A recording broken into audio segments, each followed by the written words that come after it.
Hello दोस्तों, मैं अजीत मिश्रा हाजिर हूं आपके बीच में आपका अपना YouTube channel DSS chemistry classes लेकर। इस चैनल के माध्यम से वर्तमान में आपको कक्षा 12 और कक्षा 10 के यूपी बोर्ड के सिलेबस का रसायन विज्ञान पढ़ाया जा रहा है। वर्तमान में कक्षा 12 में हम धातु का निष्कर्षण या तत्वों का निष्कर्षण, जिसे धातु कर्म के नाम से भी जानते हैं, और 10 में अम्ल क्षार लवण की अवधारणा नामक अध्याय पढ़ाया जा रहा है। इस समय आपको हम धातु कर्म में धातु का शोधन नामक टॉपिक पढ़ा रहे थे। उस शोधन में एक युक्ति का जिक्र आया, उस युक्ति को भट्ठी बताया गया, और हम भट्ठी में 5 प्रकार की भट्ठी, जिसमें से प्रमुखतम परावर्तनी भट्ठी, वात्या भट्ठी, मफल भट्ठी, खुले तल पुनर्योजन की भट्ठी और विद्युत भट्ठी, 5 भट्टियों का अध्ययन हम कर चुके हैं। कभी कभी भट्टियों के माध्यम से हम धातुओं में उपस्थित अशुद्धियों को या कुछ ऐसे भी धातु हैं जिनके निष्कर्षण के लिए हमें भट्ठी के अतिरिक्त भी एक ऐसे युक्त की जरूरत पड़ती है जिसे हम बेसेमर परिवर्तक कहते हैं। कुछ भट्टियों के माध्यम से धातुओं का निष्कर्षण एवं शोधन करने के पश्चात उसमें कुछ प्रकार की अशुद्धियां उपस्थित रहती हैं। उन्हीं अशुद्धियों को हम बेसेमर परिवर्तक से दूर करते हैं। बेसेमर परिवर्तक में जो भी क्रिया कराई जाती है उस क्रिया को हम बेसेमरीकरण कहते हैं। तो परावर्तनी, वात्या, मफल भट्ठी के पश्चात धातुओं का निष्कर्षण शोधन जो होता है, उसके बाद जो भी अशुद्धियां बचती हैं उन अशुद्धियों को दूर करने के लिए हम प्रायः बेसेमर परिवर्तक का प्रयोग करते हैं। बेसेमर परिवर्तक से जो अशुद्धियां बचती हैं उसको और भी दूर करने के लिए, धातु को और शुद्ध करने के लिए हम विद्युत भट्ठी का प्रयोग करते हैं। धातु कर्म में यही क्रम है, लेकिन भट्ठी के प्रकार में 5 भट्ठी का प्रकार पढ़ने के बाद हम बेसेमर परिवर्तक का अध्ययन कर रहे हैं। चलते हैं हम बेसेमर परिवर्तक की तरफ। यह है बेसेमर परिवर्तक, आप देख रहे हैं। बेसेमर परिवर्तक आप ध्यान से समझिए, यह नाशपाती के आकार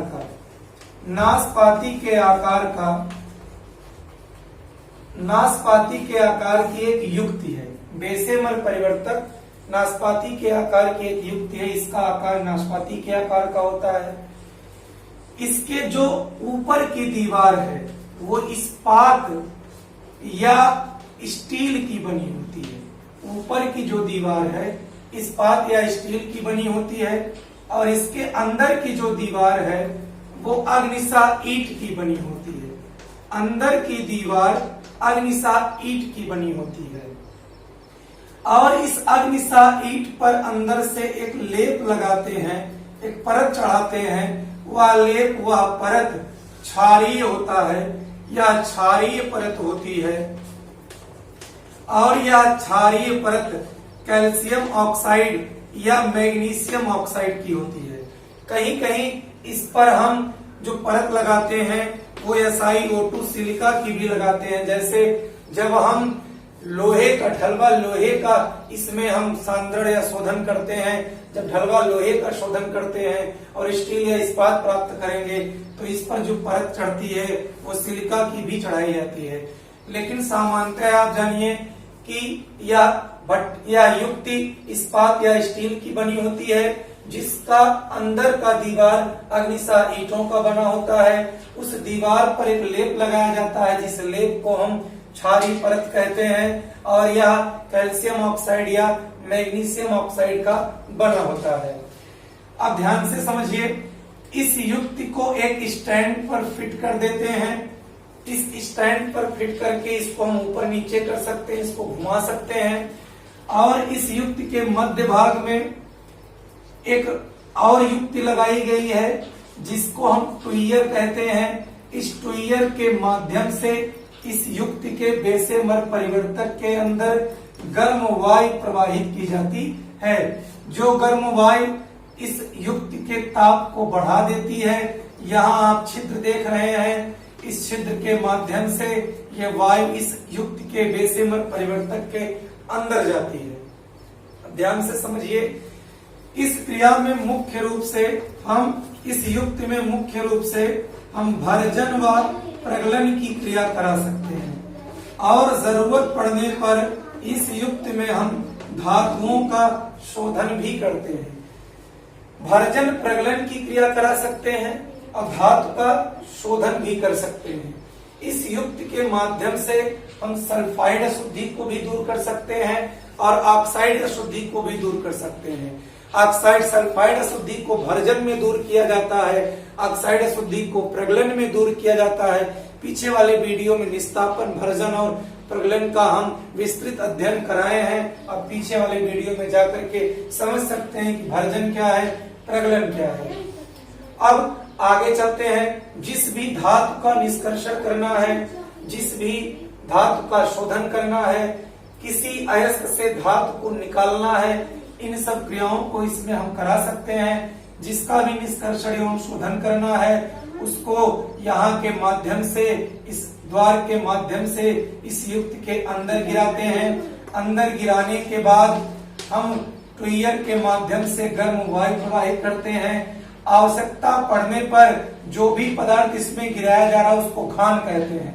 आवश्यकता पड़ने पर उस घान में हम अपचायक भी मिला सकते हैं और गालक भी मिला सकते हैं। याद रहे, इस युक्ति में जो क्रिया होती है वो भर्जन या प्रगलन की होती है। यहाँ धातुओं को अपचयित भी किया जाता है और धातुओं को पिघलाया भी जाता है। इसलिए आवश्यकता पड़ने पर हम घान या पदार्थ में अपचायक या गालक का भी प्रयोग कर सकते हैं। तो मिलाकर के ट्यूयर के माध्यम से गर्म वायु प्रवाहित करते हैं। गर्म वायु के प्रभाव में इस युक्त के अंदर का ताप बढ़ता है। जब ताप बढ़ता है तो धातु पिघल जाती है और पिघली हुई धातु नीचे पात्र में एकत्रित, नीचे पेदी में एकत्रित हो जाती है। यहाँ पर है गलित धातु और इसके ऊपर जो एकत्र होता है परत के रूप में, इसको हम कहते हैं धातुमल। और इस युक्त में होने वाली जो क्रिया है उस क्रिया के फलस्वरूप जो भी गर्म या व्यर्थ गैसें निकलती हैं वो यहाँ के माध्यम से बाहर निकल जाती हैं। ये है व्यर्थ गैसें। इस युक्त में हम मुख्य रूप से कॉपर के भर्जित अयस्क का भर्जन में प्राप्त कॉपर सल्फाइड से जो कॉपर सल्फाइड का Cu2S रूप और आयरन सल्फाइड का FeS रूप होता है, कॉपर पाइराइड से भर्जन में ये जो दोनों रूप प्राप्त होते हैं, इन दोनों रूप के मिश्रण को हम मैट कहते हैं। मैट मतलब आप ध्यान से समझिए, ये ट्यूयर यहाँ लिख दे रहे हैं और यहाँ से हम गर्म वायु प्रवाहित करेंगे। तो जो मैट होता है, मैट Cu2S और FeS, आपको भर्जन की क्रिया में जब धातु का निष्कर्षण पढ़ाया जाता है तो आपको Cu2S और FeS का मिश्रण मिलता है। इस मिश्रण को मैट कहते हैं। कहीं कहीं Cu2S FeS के साथ Cu2O भी रहता है। बताया जाता है कि मैट में ये तीनों लोग चीज होते हैं, तीनों संगठन होता है, लेकिन सामान्यतः हम उसे Cu2S और FeS के मिश्रण के रूप में जानते हैं। ये मैट हो गया। इस मैट से हम कॉपर प्राप्त करते हैं, फफोलेदार कॉपर। तो मैट से फफोलेदार कॉपर प्राप्त करने के लिए बेसेमर परिवर्तक का प्रयोग होता है। ढलवा लोहे से इस्पात या स्टील प्राप्त करने के लिए बेसेमर परिवर्तक का प्रयोग होता है। ढलवा लोहे में मुख्य रूप से सिलिकॉन और मैग्नीज की अशुद्धि होती है।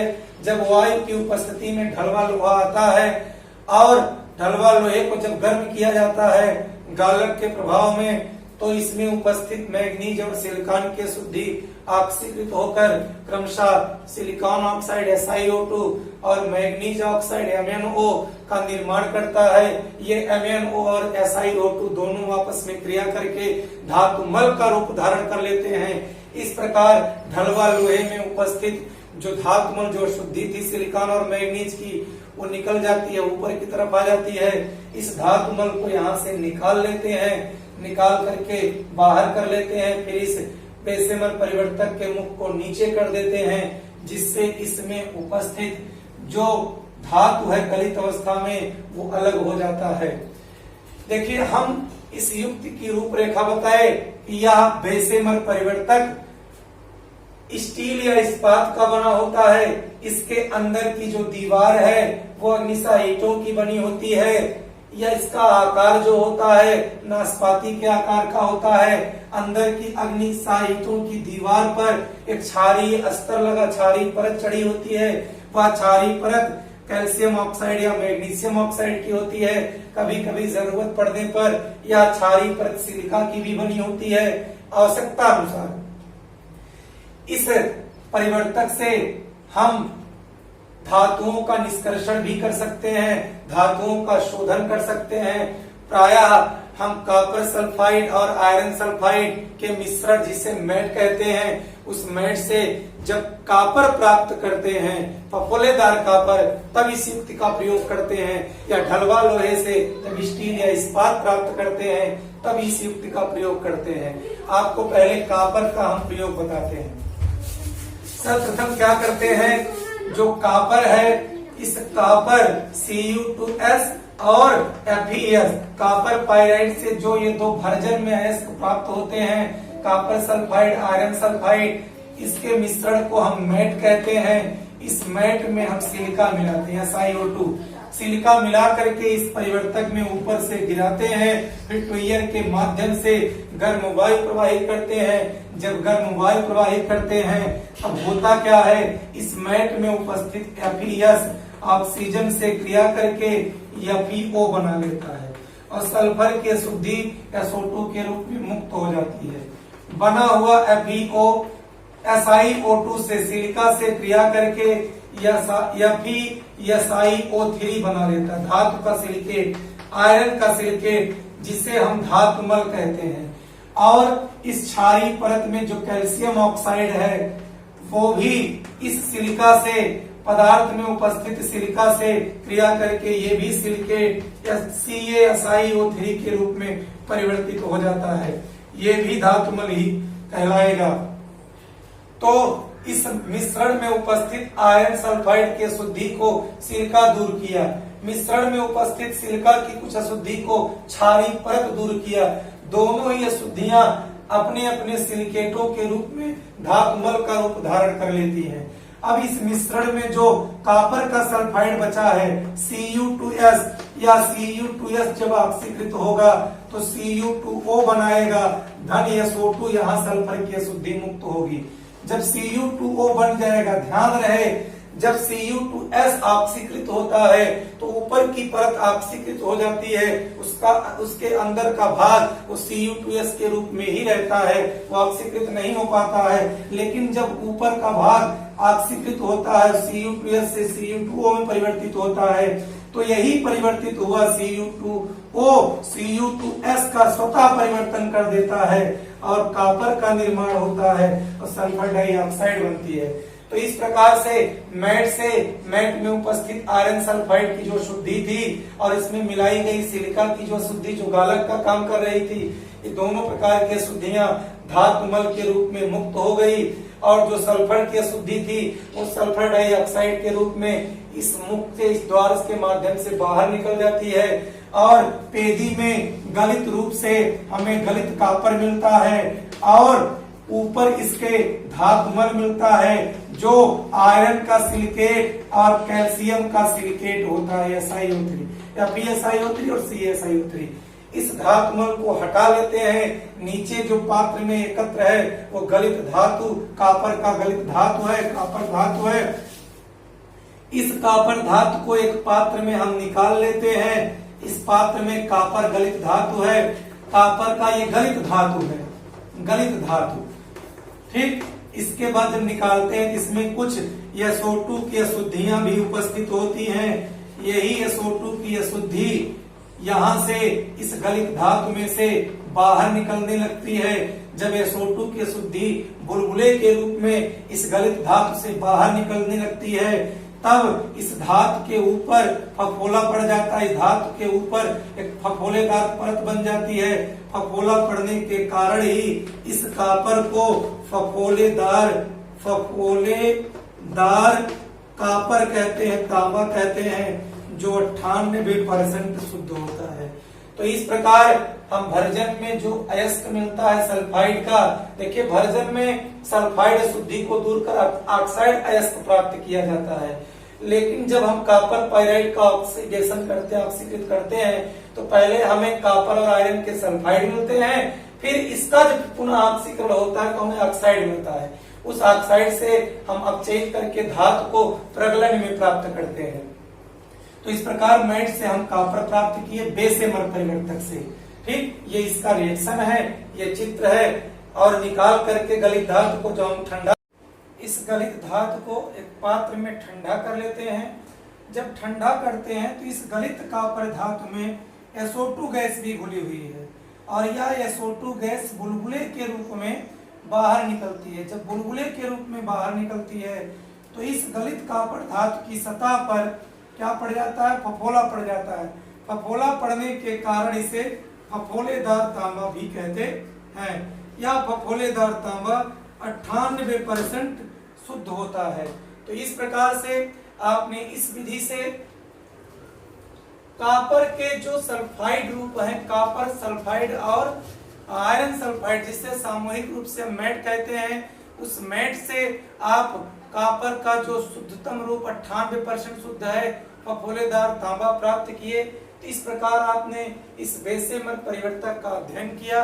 आज के लिए बस इतना ही। हम अपनी वाणी को विराम देते हैं और आपको हम बता देते हैं, जो भी बच्चे अभी तक हमारे इस चैनल को सब्सक्राइब नहीं किए हैं वो सब्सक्राइब कर लें, और जिससे हमारी आने वाली वीडियो उनको आसानी से प्राप्त हो सके। कुछ नेटवर्क प्रॉब्लम होने के कारण बेसेमर परिवर्तक का यह वीडियो हम पुनः आपको अपलोड कर रहे हैं। इस वीडियो को देख करके बेसेमर परिवर्तक समझने का प्रयास करें। आज के लिए बस इतना ही। जय हिंद।